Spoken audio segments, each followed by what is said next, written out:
What does digitalization mean in factories? For us, it's about bringing humans and machines closer together. Technology development has increased the complexity of operational environment of factories. At the same time, demand for overall competitiveness has increased.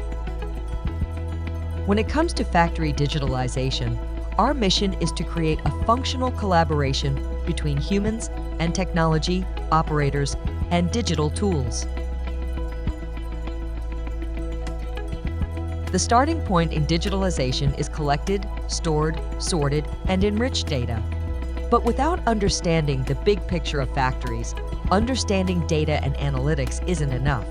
By bringing together our process knowledge, data skills, and extensive experience in the factory sector, we know how to implement digital transformations in industrial environment. When intelligent systems work effortlessly together with people, we can improve productivity, supply chain sustainability, quality, and overall factory performance. Together, we are building tomorrow.